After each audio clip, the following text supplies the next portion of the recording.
এটা ধর্মমতি সুখ পাখি, এটা যত্নাতির ভার তোমারে দিল। কন্যা ধাই চাই আপনি এক সন্ন্যাসী আমার জঙ্গলের পথ দেখায় কইল এই মন্দিরে এক রাজকুমার বাস করে, সে দাসী রাখলেও রাখতে পারে। আমার কাছে তো কোনো টাকা করি নাই, এই কঙ্কনের বদলে যদি তারে বেচেন তাইলে কিনতারি আমি। এই তোমার নাম কি? কঙ্কন দিয়ে কিনলাম দাই, নাম কঙ্কন দাসী।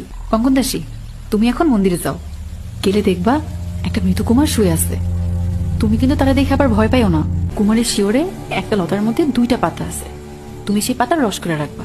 আমি আইসা কুমারের 2 চোখের সুদিটা তুইলা পাতার রস দিয়ে দিলেই কুমার আবার জীবন ফিরে পাবে। যাও রস করে রাখো, আমি এই আসি।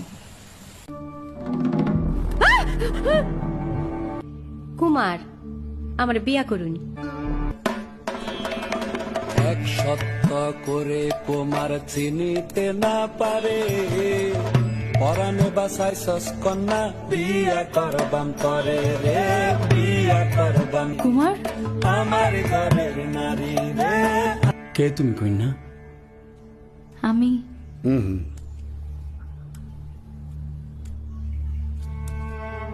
কঙ্কন দিয়া কিনছি দাই, নাম কঙ্কন দাসী। কঙ্কনে কিনা সিদাই নাম কঙ্কন দাসী, রানী হইল দাসী আর দাসী হইল রানী।